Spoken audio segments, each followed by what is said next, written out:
a gente começa falando do líder Corinthians, que ontem bateu o Bahia. Gente, foi muito fácil, né? E chegou a impressionante marca de 22 jogos sem saber o que é derrota. Ó, pá, o que é derrota? Ninguém sabe. Sob os olhares de mais de 34 mil pagantes, o Timão mostrou novamente uma boa solidez defensiva e venceu a 7ª partida no campeonato. Confira como foi esse duelo com Adriano Dolfi. Antes da bola rolar, o presidente do Corinthians concedeu uma entrevista para falar da parceria do clube com uma universidade. Roberto de Andrade aproveitou para mandar uma resposta a Vinícius Pinotti, diretor de futebol do São Paulo, que citou o rival em coletiva na última terça-feira. Se você olhar o histórico de venda do São Paulo, quem você citou? Corinthians? A gente vende muito mais que eles, porque a nossa vitrine é realmente mais atrativa. Saiu um tempo atrás, eu não lembro em qual veículo, um estudo do valor dos elencos. Isso naturalmente você vê por que eles conseguem segurar e às vezes a gente não. Nosso elenco é valioso, são propostas grandes que chegam aqui. Eu desafio se chegar propostas nesse nível lá, se eles seguram. O que o Pinotti tem que entender, ele chegou no cargo agora, como eu já fui diretor de futebol, hoje sou presidente, ele tem que falar do São Paulo e cuidar do São Paulo. E eu falo do Corinthians e cuido do Corinthians. E por sinal, ele, por favor, que melhore um pouco o time dele, que é o trabalho que ele tem, como eu também já tive aqui. Então não fica preocupado com o Corinthians. Deixa que aqui nós cuidamos. O jogo estava quente também dentro de campo. O Bahia teve a primeira chance logo aos 6 minutos, no chute de Zé Rafael. Cássio fez uma defesa milagrosa. A resposta foi nesse contra-ataque armado por Jô. Um passe magistral de calcanhar para Jadson, que deixou Rodriguinho na cara de Jean, mas o chute saiu prensado. Aos 21 minutos, Vinícius chutou colocado e Cássio só observou. 2 minutos depois, Romero encontrou o Jô livrinho, mas o chute saiu por cima. No lance seguinte, o centroavante não perdoou. Recebeu de Fagner, limpou o Jean e fez Corinthians 1-0.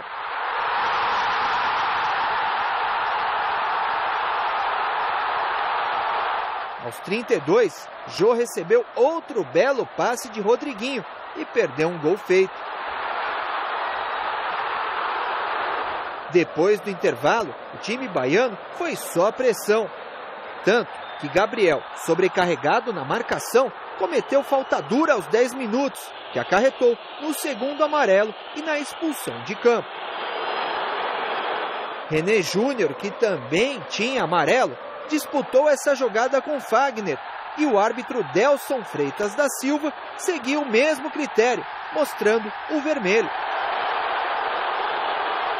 Aos 34, o Timão chegou ao segundo gol.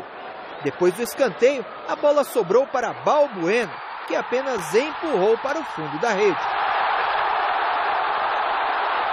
O terceiro nasceu da bobeada da zaga do Bahia. Marquinhos Gabriel aproveitou e encobriu o Jean. 3-0 e liderança do campeonato garantida. Voltamos a errar muito hoje na questão do passe. Quando a gente roubou a bola do Bahia, a gente entregou logo e com isso o Bahia ficou bastante com a bola dentro do nosso campo. Não conseguiu infiltrar tanto pela nossa organização, mas poderíamos ter ficado mais com a bola, valorizar. Foi isso que eu falei agora no final, comemorar a vitória, mas a gente poderia ter feito um jogo melhor. Com a vitória, o Corinthians mantém a liderança do Campeonato Brasileiro, chegando a 23 pontos de 27 disputados. É a melhor campanha na história dos pontos corridos. Em meio ao bom momento, um fator vem preocupando o técnico Fábio Carille e os dirigentes: a possível saída de atletas, em especial dos 2 zagueiros, Pablo e Balbuena.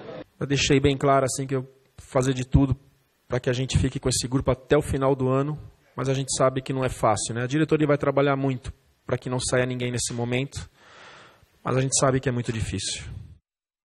Grande noite para você que acompanha o Gazeta Esportiva, e seria fundamental para o Corinthians, que pretende conquistar um título de futebol. E aí você vê um dirigente do São Paulo se vangloriando porque vende jogadores. Um trabalho sério, você faz de tudo para manter um time principal. um time forte, um time bom. O Cruzeiro fez isso, segurou o Ricardo Goulart, segurou o Everton Ribeiro por 2 anos, foi 2 vezes campeão brasileiro. O Santos segurou o Neymar o quanto pôde, uma gestão sábia, correta, segura seus principais atletas e não fica se desfazendo das suas principais promessas, digamos assim. Então foi muito infeliz o diretor de São Paulo e aquela empáfia, aquele nariz empinado que sinceramente é inaceitável. Então foi boa a reação do presidente do Corinthians nesta questão. Sem falar que o Corinthians perdeu, aquele Corinthians que foi campeão em 2015, perdeu seus principais jogadores logo depois da conquista do título, quer dizer, se valorizou muito também aquele elenco corintiano.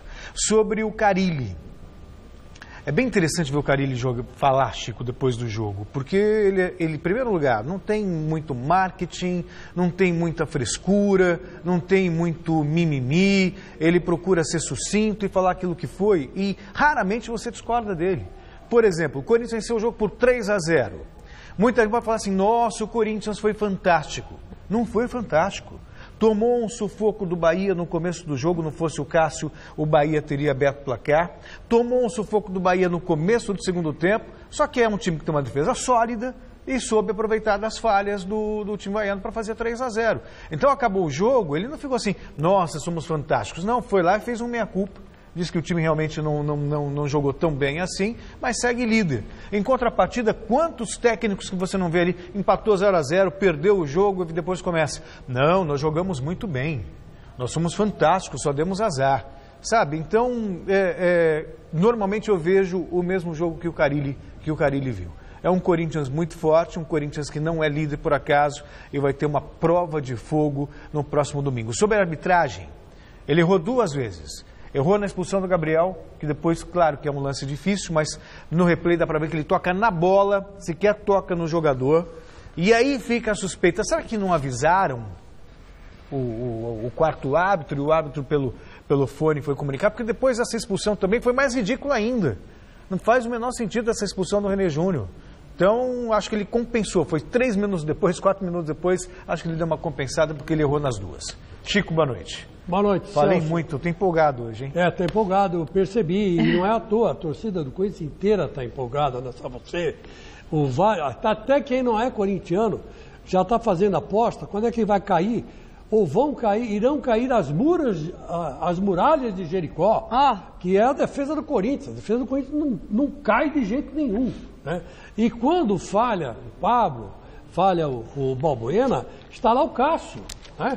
E a bola vai ir muito poucas vezes no gol do Cássio. Mas toda vez que vai, o Cássio está lá e acaba pegando. Enfim, o Corinthians está realmente numa fase boa e o Celso fez uma análise muito boa técnica do jogo. Foi isso mesmo.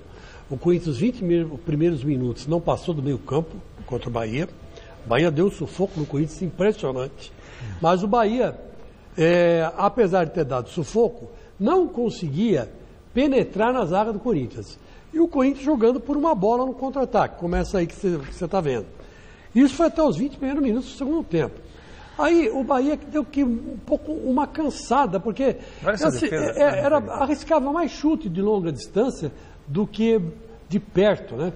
E esse gol, por exemplo, o Jô perdeu, que era um gol praticamente feito, não costuma perder, mas na sequência, o passe de Fagner e o Jô acabou fazendo um golaço, né? Esse era até mais difícil que o outro, né? E ele fez. Bom, na verdade, o Corinthians só foi equilibrar o jogo depois da expulsão do René Júnior. Isso. Aí quando ficou 10 contra 10, o Bahia ficou perdido em campo, não sabia mais o que fazer.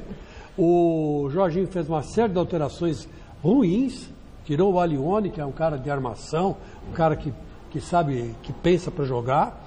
E aí o que aconteceu? O Corinthians foi dominando, tirou o Jadson, colocou o Marquinhos Gabriel, deu um novo ritmo no meio campo, mais rápido, né? E aí saiu o Jô e entrou o Casim. O Casim perdeu 2 gols feitos. 2 gols feitos. O primeiro até que de fora da área ele bateu, mas a bola passou raspando. O segundo ele deu um drible no zagueiro, ficou com o gol exposto na frente dele, mas acabou batendo, se deu tapa na cabeça, se xingou ele mesmo. Foi muito engraçado. E aí saiu o gol do Marquinhos Gabriel. Enfim, o Corinthians é um time assim. Quando você falha, você está morto.